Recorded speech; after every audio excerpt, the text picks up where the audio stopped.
The great hall of the Valdani palace trembled as another explosion echoed from the distant battlefields. Princess Zira stood before the council table, her crystalline blue skin glowing with anger. The elegant patterns that decorated her face, marks of royal blood, flickered like lightning in a storm. "No," she said firmly. "I will not be sold like a piece of cargo." Elder Corvain, the oldest member of the council, raised his weathered hand. "Princess, you must understand our situation. The Kreks have destroyed 3 of our colonies. Our people are dying. The humans have weapons and ships that could save us." Zira turned to face the large window that looked out over her capital city. Smoke rose from several buildings that had been damaged in recent attacks. Even here, in the heart of the Valdani Empire, they were not safe. The Kreks war machines could strike anywhere, anytime. "I know what we face," she replied. "But I am not a prize to be given away for military aid." Minister Dexon shuffled his papers nervously. "The humans have agreed to provide their advanced shield technology and combat ships. Their weapons could end this war in months instead of years." "At what cost?" Zira spun around to face the council. "They want one of our royal family to marry their representative. They want to control us through marriage. This is not alliance. This is conquest by another name." The council members looked uncomfortable. They knew she was right, but they also knew their empire was losing the war. Every day brought news of more Kreks victories, more colonies destroyed, more of their people killed or captured. Elder Corvain spoke again, his voice gentle but firm. "Child, sometimes leaders must make choices they do not like. Your father understood this before he died in battle. Your brother gave his life defending our outer worlds. You are all we have left." Zira felt the weight of those words. She was the last of the royal line, the final hope for her people. But that did not mean she had to accept whatever terms others offered. "Find another way," she commanded. "I will not marry a human I have never met just to get their weapons." Before anyone could respond, the great doors of the council chamber opened. A palace guard entered and bowed low. "Your Highness, the human delegation has arrived." Zira sighed. She had hoped to settle this matter before meeting them. Now she would have to face these aliens who wanted to buy her loyalty with promises of salvation. "Bring them in," she said. The guard stepped aside, and 3 figures entered the hall. 2 wore the formal blue uniforms that Zira recognized as human diplomatic dress. They walked with the proud bearing she expected from representatives of a powerful star nation. The 3rd figure was different. He wore simple gray clothes that looked more like work gear than formal attire. He was younger than the other 2, with brown hair and dark eyes that seemed to take in everything around him. While the diplomat studied the rich decorations of the council chamber, this 3rd human looked directly at the people in the room. Ambassador Hayes, the lead diplomat, stepped forward and performed what Zira assumed was a human bow. "Your Highness, I am honored to meet you. I bring greetings from the United Earth Council." Zira nodded politely but said nothing. She was more interested in the quiet human who stood slightly behind the others. "We understand your empire faces great challenges," Ambassador Hayes continued. "Earth is prepared to offer full military support in exchange for a formal alliance." "By formal alliance, you mean marriage," Zira said bluntly. The ambassador's smile became forced. "Marriage has been a way to seal important agreements for thousands of years among many species. It shows commitment from both sides. It shows ownership," Zira replied coldly. The 2nd diplomat, Commander Rosa, stepped forward. "Your Highness, perhaps we should discuss the military situation first. Our intelligence reports suggest the Kreks will attack your core worlds within the next few months." Zira was about to respond when the 3rd human finally spoke. "Excuse me," he said quietly. His voice was calm and respectful. "But shouldn't we let the princess explain what she thinks about all this before we tell her what she should do?" The 2 diplomats turned to stare at him in surprise. Elder Corvain raised an eyebrow. Zira found herself actually interested in what this human had to say. I mean, the young human continued, everyone seems to be talking about the princess like she's not here. Maybe we should ask what she wants instead of assuming we know. Ambassador Hayes looked embarrassed. Your Highness, this is Ben Willis. He's our technical specialist. He sometimes forgets proper protocol. Ben looked directly at Zira. I apologize if I spoke out of turn. But where I come from, we think people should have a say in decisions about their own lives. For the first time since the humans arrived, Zira smiled slightly. You think I should have a say in my own marriage? I think you should have a say in everything that affects your people, Ben answered. You're their leader, right? That means your decisions matter more than anyone else's. Ambassador Hayes coughed nervously. Perhaps we should discuss the technical details of our military assistance package. Actually, Zira said, I would like to hear more from Mr. Willis. You said you're a technical specialist. What kind of technical work do you do? Ben seemed surprised by the question. I'm an engineer. I design and repair systems. Ship engines, defense networks, communication arrays. Anything that needs fixing or improving. And you volunteered for this diplomatic mission? Ben nodded. I did. Why? The question hung in the air. Ambassador Hayes and Commander Rosa looked uncomfortable. They clearly had not expected this conversation to go in this direction. Ben was quiet for a moment, then spoke carefully. I lost friends in Krek's attacks on our outer colonies. Good people who were just trying to build new homes. When I heard that your people were fighting the same enemy, I wanted to help personally. By marrying me? Zira asked with raised eyebrows. Ben's face turned slightly red. Actually, I opposed that part of the plan. I told the council that marriage should be about choice, not politics. But they said this was the only way your people would accept our help. Zira felt something she had not expected from any human, honesty. This young engineer was telling her things that his own diplomats probably did not want her to hear.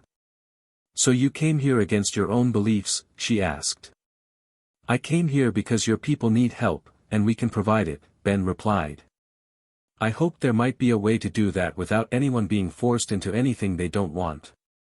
Elder Corvain leaned forward.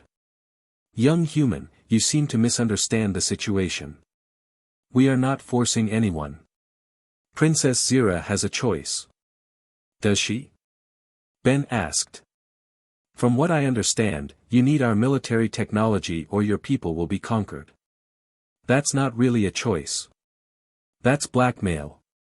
The council chamber fell silent. No one had expected a human to speak so bluntly about their own proposal. Ambassador Hayes stepped forward quickly.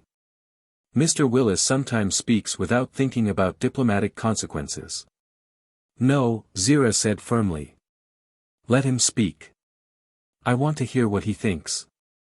Ben looked around the room, then back at Zira. I think you're in an impossible situation.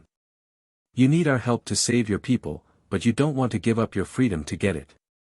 I think that's completely reasonable. And what do you propose instead? Minister Dexon asked sarcastically. I propose we help you because it's the right thing to do, Ben answered. Not because we get something in return. The Kreks are our enemies too. Helping you helps us. Commander Rosa shook her head. That's not how interstellar politics works. Every alliance requires guarantees from both sides. Why? Ben asked. Why can't we just work together because we share the same goals? Zira found herself studying this strange human more carefully. He spoke like someone who actually believed the words he was saying. In her experience, most diplomats and politicians said whatever would get them what they wanted. You really think Earth would help us without demanding marriage? She asked. Ben hesitated. I can't speak for my entire government. But I can speak for myself. I came here to help fight the Kreks. If you don't want to marry anyone, that's your right. We can still work together. Ambassador Hayes looked like he wanted to interrupt, but Zira held up her hand. "Mr. Willis," she said, "you are either very honest or very naive." "Probably both," Ben admitted with a slight smile. "But I've learned that most problems have simple solutions if people are willing to be straightforward with each other." Another explosion echoed in the distance, reminding everyone of the war that continued to rage beyond the palace walls. Zira walked back to the window and looked out at her city. "Your weapons could save millions of lives," she said quietly. "Yes," Ben agreed. "And your people's knowledge could help us improve our own defenses. This doesn't have to be about one side helping the other. It could be about both sides helping each other." Zira turned back to face the room. The two human diplomats looked nervous. Her own council members seemed confused by this unexpected direction in the conversation. Only Ben looked calm and patient. "I will consider what you have said," Zira announced. "All of you. But I want to speak with Mr. Willis privately before I make any decisions." Elder Corvain frowned. "Princess, perhaps it would be better to maintain formal diplomatic protocols." "I am still the ruler of this empire," Zira said firmly. "I will speak with whom I choose." She looked directly at Ben. "Tomorrow morning. The palace gardens. Will you meet me there?" Ben nodded. "Of course, Your Highness." As the humans were escorted from the chamber, Zira remained by the window. For the first time in months, she felt something other than anger or despair. She felt curiosity about this quiet engineer who spoke of choice and cooperation instead of demands and control. Perhaps there was another way forward after all. The morning sun cast long shadows across the palace gardens as Zira walked the stone paths between flowering trees. She had chosen this place for their meeting because it was peaceful, away from the constant noise of war planning and political discussions. Here, she could think clearly. She found Ben sitting on a simple bench near a small fountain. He was not looking at the beautiful flowers or ornate decorations. Instead, he was studying a small device in his hands, occasionally making notes on a tablet. "Good morning, Your Highness," he said, standing when he saw her approach. "Just Zira, please," she replied. "What are you working on?" Ben held up the device. "I noticed some of your communication systems were having trouble yesterday during the council meeting. The translation between our languages seemed delayed. I thought maybe I could improve the processing speed." Zira was surprised. Most diplomats spent their free time relaxing or discussing politics. This human was trying to fix technical problems that no one had asked him to solve. "May I see?" she asked. Ben handed her the device. Zira examined it carefully. She had studied engineering before the war forced her into leadership, and she could see that Ben had made several clever modifications to the basic translation unit. "This is very good work," she said.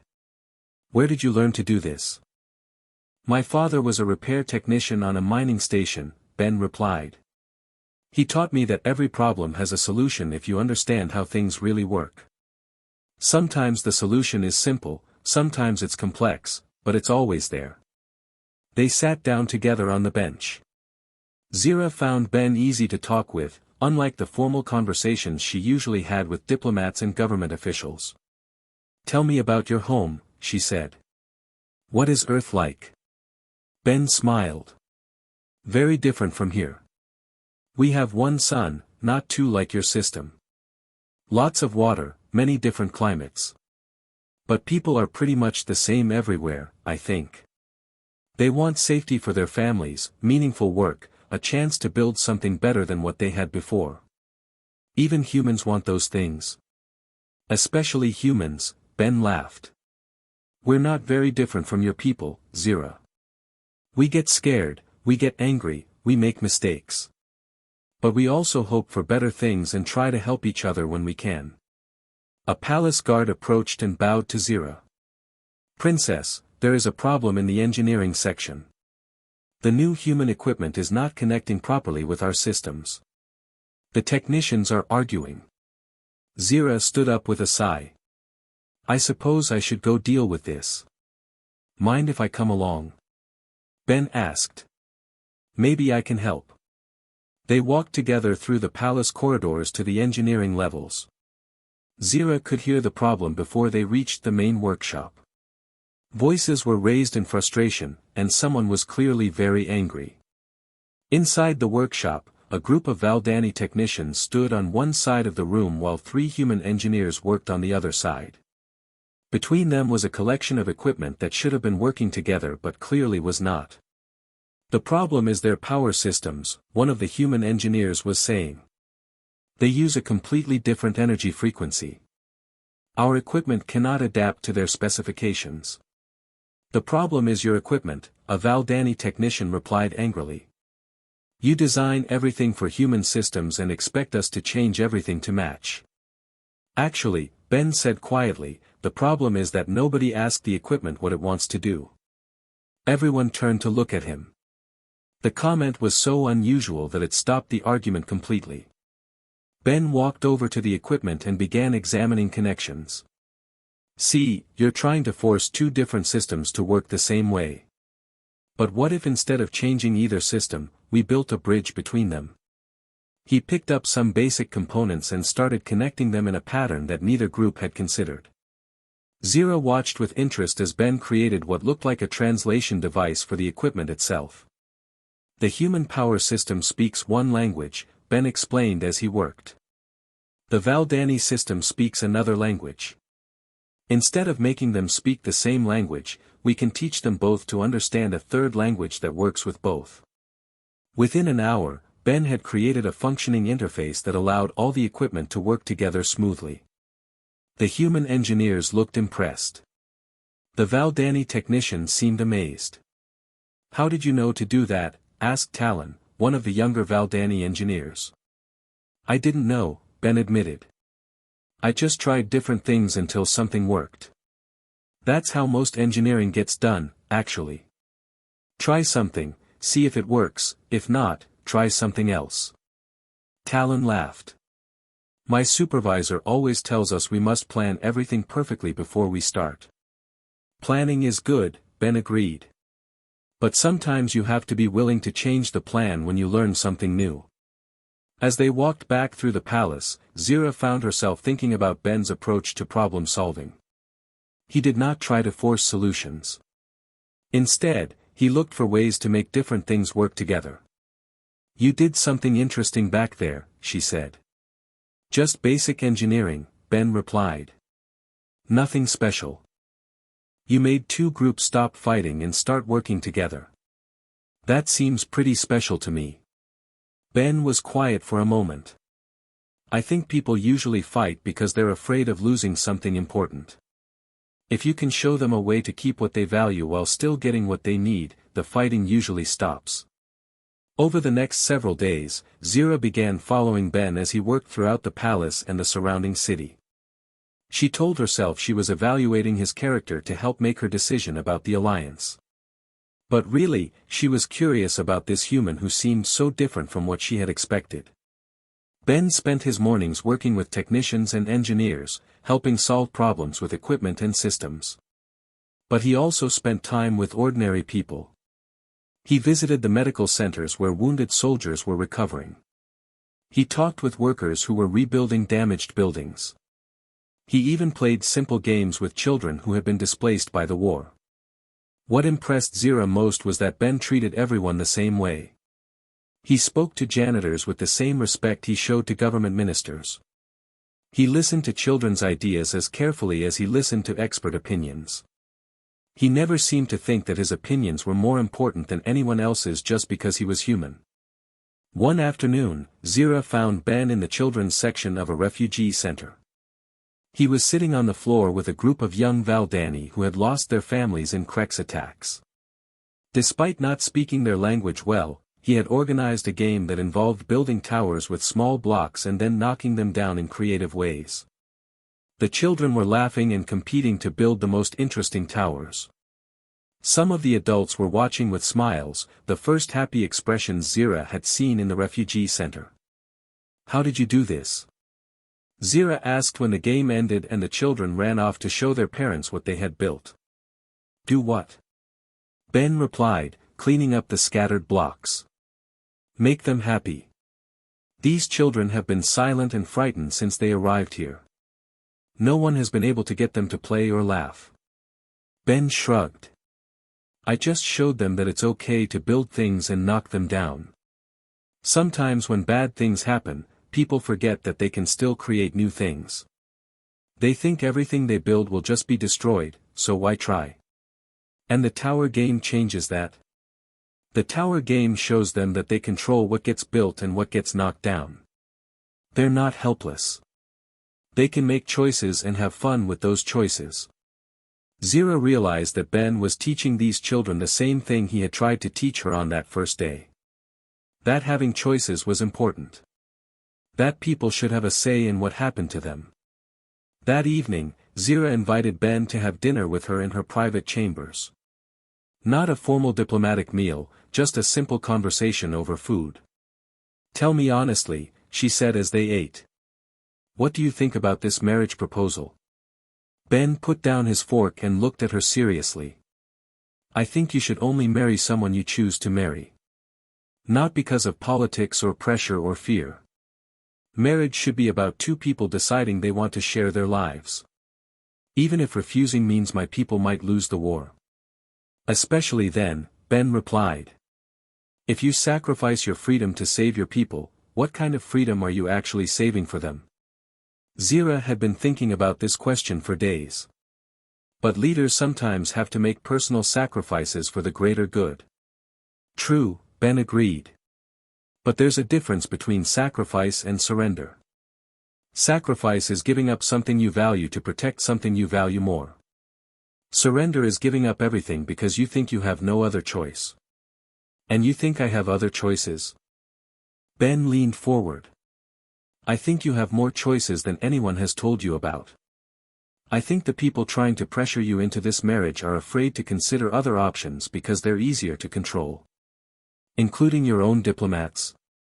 Especially my own diplomats, Ben said with a wry smile. They want a simple solution that makes them look successful.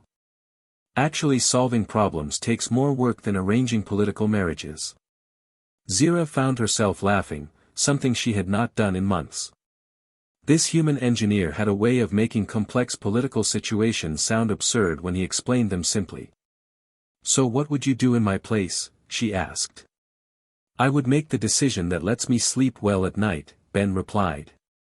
Not the decision that makes other people happy, not the decision that seems safest, but the decision that feels right to me personally. As they continued talking, Zira realized that something had changed in how she saw Ben. He was no longer just a human diplomat or a potential political husband. He was becoming someone whose opinion she valued, whose company she enjoyed, whose character she respected. For the first time since her father's death, she was talking to someone who treated her as a person first and a princess second. Someone who asked what she thought instead of telling her what she should think. Someone who seemed to understand that leadership meant making your own choices, not following other people's plans. The war was still raging beyond the palace walls. The Kreks were still advancing toward her core worlds. Her people still needed weapons and technology that only Earth could provide quickly enough to make a difference. But now Zira was beginning to think that maybe, just maybe, there was a way forward that did not require giving up everything she believed in. The attack alarms shattered the peaceful morning like glass breaking against stone. Zira bolted upright in her chambers as red lights flashed and the deep warning tones echoed through the palace corridors. She had been dreading this day for months, but somehow she still felt unprepared when it finally arrived. The Kreks had found them.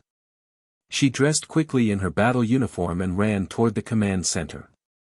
The hallways were filled with soldiers and staff members moving with urgent purpose.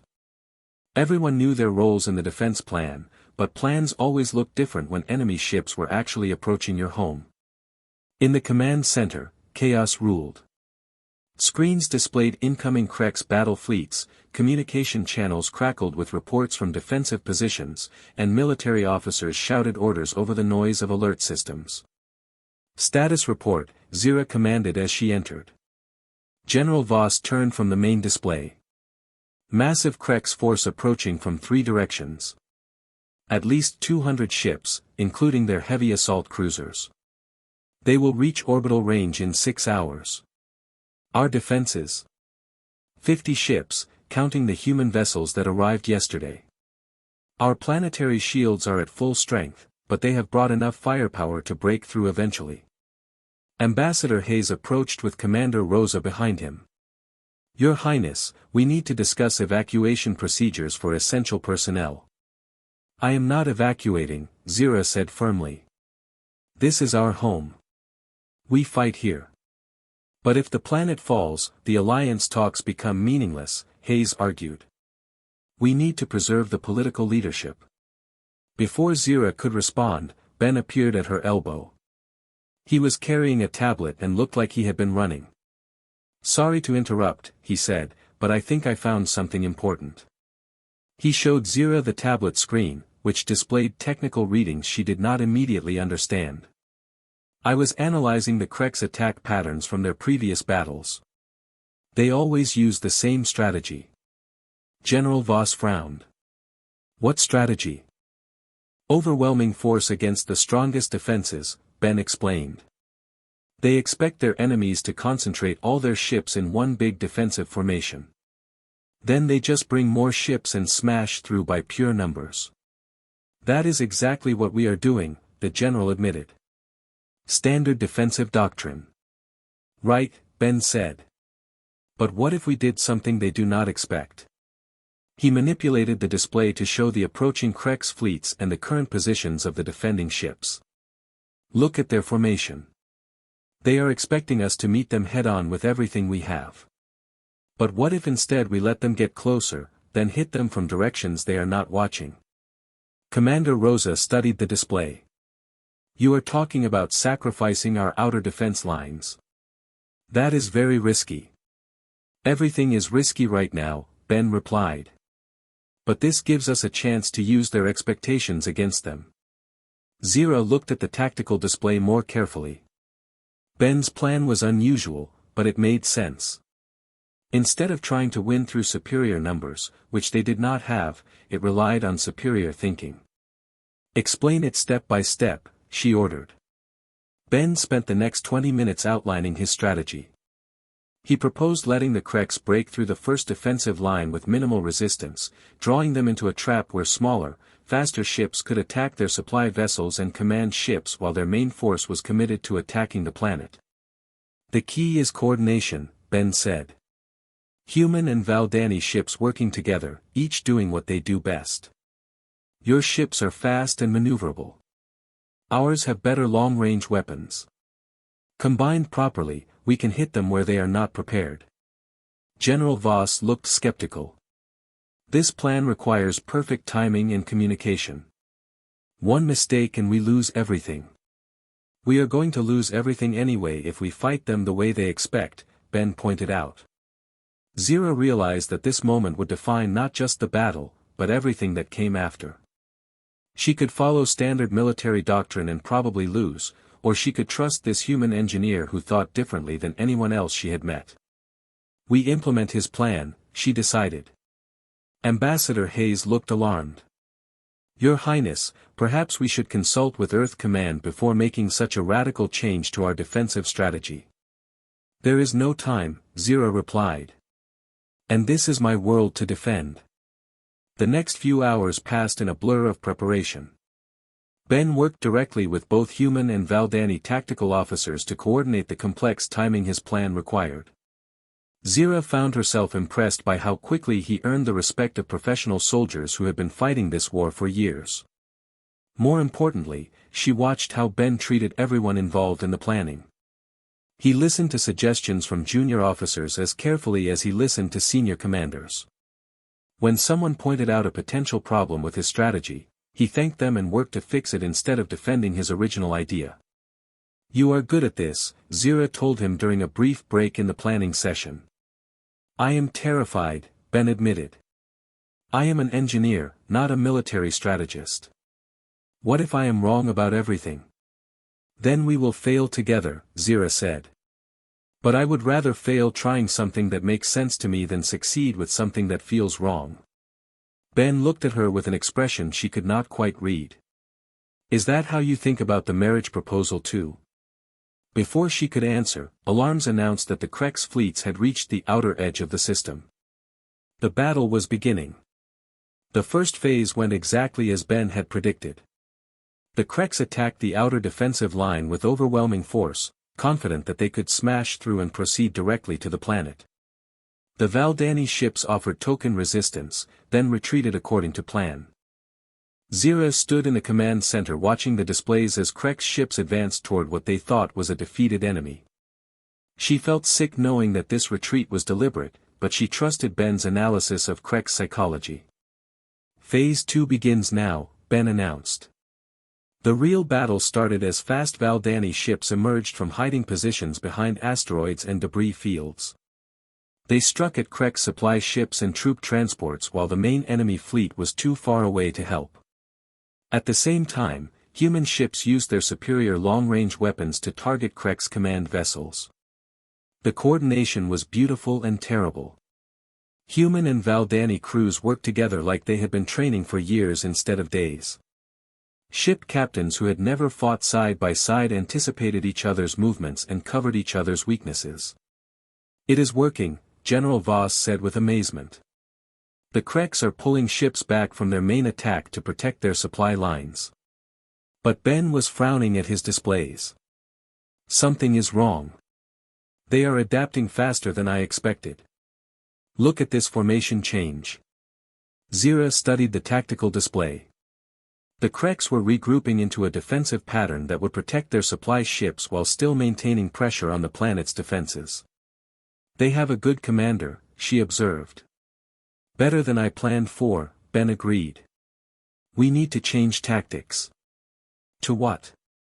Ben was quiet for a moment, then looked directly at Zira. Something really dangerous. We need to take out their command ship directly. But it means getting very close to their main fleet. How close? Close enough that if we fail, we will not survive to regret it. Ambassador Hayes overheard and immediately objected. Absolutely not. We cannot risk the princess in a direct assault. We cannot win this battle from a safe distance, Ben replied. The Krex commander is too good. We need to disrupt their coordination at the source. Zira realized that Ben was right. They had surprised the enemy initially, but now the Krex were adapting to their tactics. Only a dramatic action could shift the battle back in their favor. What do you need? She asked. A fast ship, a small crew, and someone who knows Krex technology well enough to disable their command systems once we get aboard. I know their systems, Zira said. I studied captured Krex equipment for months. No, Ben said firmly. I will not ask you to risk your life for my plan. You are not asking, Zira replied. I am choosing. This is my world, my people, my responsibility. Within an hour, they were aboard a modified Valdani scout ship heading toward the heart of the Krex fleet. Ben had insisted on a volunteer crew, and he had been surprised when both humans and Valdani stepped forward eagerly. The approach was terrifying. Massive Krex battleships surrounded them on all sides, any one of which could destroy their small vessel instantly. But Ben had been right about one thing: the Krex were not expecting an attack on their command ship from inside their own formation. Getting aboard the Krex flagship required skills that Zira had never imagined she would need. Ben had modified their ship's docking systems to interface with Krex technology, but the actual boarding was still extremely dangerous. Once inside the enemy vessel, Zira and Ben worked together to reach the command center while their small crew held the docking bay. Zira used her knowledge of Krex systems to navigate the ship's corridors, while Ben figured out how to disable security systems on the move. There, Zira pointed to a heavily armored door. Command center. Ben examined the locking mechanism. I can get us in, but once we are inside, we will have about 10 minutes before they cut through our override. Enough time? It has to be. The command center was filled with Krek's officers who seemed shocked to see enemies appear in their most secure location. Ben immediately went to work on the communication systems while Zira disabled their tactical coordination networks. "Done," Ben announced. "Their fleet cannot coordinate attacks for at least an hour." But as they prepared to leave, alarms began sounding throughout the ship. Their presence had been discovered, and Krek's soldiers were moving to intercept them. This way, Zira led them toward an emergency exit she had noticed on the plans. But as they ran through the corridors, she realized something important. Ben had risked everything to help her people. He had put himself in mortal danger for strangers, asking nothing in return except the chance to do what he thought was right. This was not the behavior of someone seeking political advantage. This was the behavior of someone who genuinely cared about others.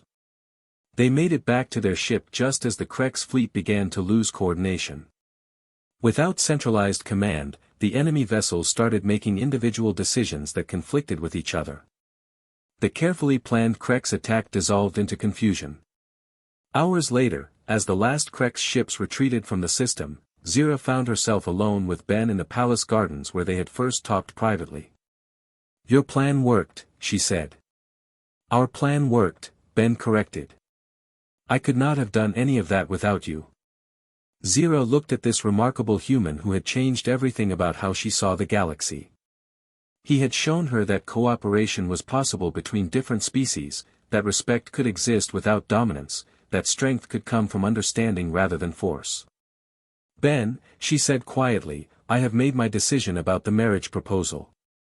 He looked nervous. "Whatever you decide, I support completely. I accept the proposal."